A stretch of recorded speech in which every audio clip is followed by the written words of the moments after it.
ഈ ഭരണഘടനയിൽ ഇന്ത്യക്ക് ഊറ്റക്കൊള്ളലായിട്ട് ഒന്നുമേ ഇല്ല എന്ന് പഠിപ്പിക്കുന്ന പ്രത്യയശാസ്ത്രമാണ് RSSന്റേത്.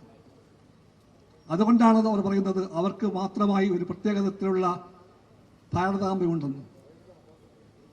അവർക്കാകാം, പക്ഷെ ആ ഭാരതാംബയെ അടിച്ചേൽപ്പിക്കാൻ വന്നാൽ ആ കൽപ്പനയ്ക്ക് വഴങ്ങാൻ നാം പറയുന്നു മനസ്സില്ല. സഖാവ് പ്രസാദ് ആ കാര്യമാണ് പറഞ്ഞത്, വേറൊന്നും പറഞ്ഞില്ല. ആവേശപൂർവ്വമാണ് അദ്ദേഹം പറഞ്ഞത് ഉദ്ഘാടന ചടങ്ങിന്റെ വേദി രാജ്ഭവനാക്കാമെന്ന്.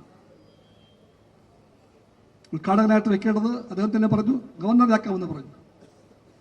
ഞങ്ങളെല്ലാവരും പറഞ്ഞു ആകട്ടെ എന്ന് പറഞ്ഞു. തലേന്ന് രാത്രിയായപ്പോൾ മിനിറ്റ് ടു മിനിറ്റ് പ്രോഗ്രാം അയക്കും രാജ്ഭവൻ.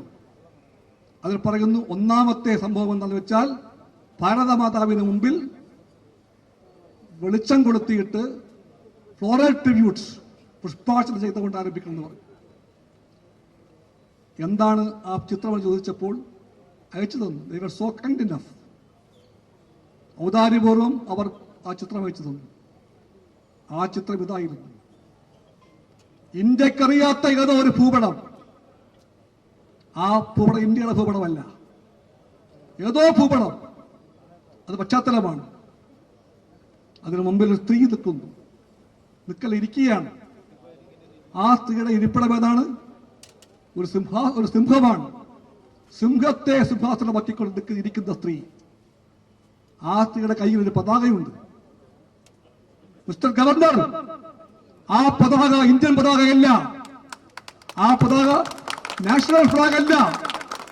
നാഷണൽ ഫ്ലാഗ് പിടിക്കാതെ ഏതോ ഒരു flag, may be of the RSS. ആ ഫ്ലാഗിനെ പറ്റി ഗവർണർക്ക് കുറ്റക്കൊള്ളാമായിരിക്കാം. പക്ഷെ ആ പതാകയും പിടിച്ചുകൊണ്ട്, ദേശീയ പതാകയല്ലാത്ത ഒരു പതാകയും പിടിച്ചുകൊണ്ട് സിംഹപ്പുറത്തിരിക്കുന്ന സ്ത്രീയെ അടിസ്ഥാനമാക്കി പശ്ചാത്തലത്തിലെ ഏതോ ഒരു ഭൂപടത്തെ കണ്ടുകൊണ്ട് വെളിച്ചം തെളിക്കുവാനും പൂക്കളർപ്പിക്കുവാനും സാധ്യമല്ല എന്ന് പറഞ്ഞപ്പോൾ ഇദ്ദേഹം പറഞ്ഞു നിർബന്ധമായിട്ടും വേണം, അത് ഒഴിവാക്കിയിട്ട് ഉദ്ഘാടനം പറ്റില്ല എന്ന് പറഞ്ഞു.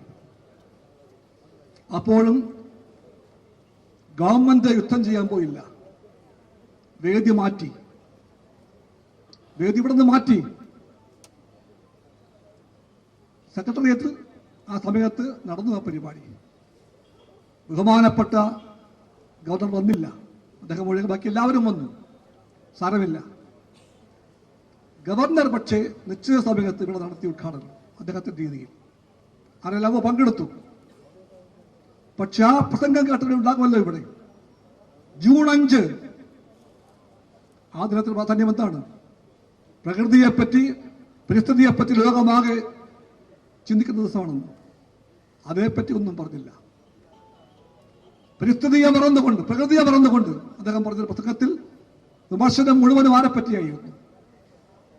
ഈ പറയുന്ന ചിത്രത്തെ മാനിക്കാത്തവരെ, ഏതോ സ്ത്രീ, ഏതോ സിംഹം, ഏതോ കൊടി, ഏതോ ഭൂപടം,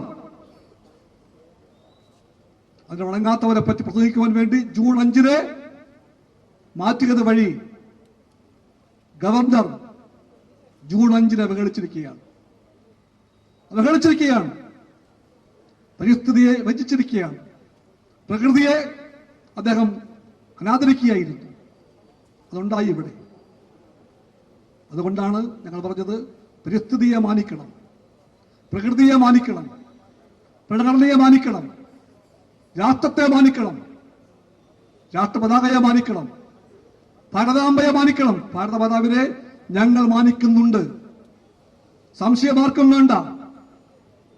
ആ കൺസെപ്റ്റ്, ആ ഒരു സങ്കല്പം അത് ഇന്ത്യയിലുണ്ട്. കൺസെപ്റ്റാണത്, സങ്കല്പമാണത്. അതിന് മുഖച്ഛായ ആര് തീരുമാനിക്കുന്നു? ആ മുഖച്ഛായ ഞങ്ങൾ പറയുന്നു. ആ പ്രതിച്ഛായയുടെ അർത്ഥം എന്താണെന്ന് ചോദിച്ചാൽ സാക്ഷ്യം വേണോ, തെളിവ് വേണോ? ഞങ്ങൾ ചൂണ്ടിക്കാണിക്കും രാഷ്ട്രപതാകയാണത്. ദ ട്രൈ കളർ, മൂവന്തക്കൊടിയാണ് ഞങ്ങൾക്ക് ഭാരതമാതാവ്.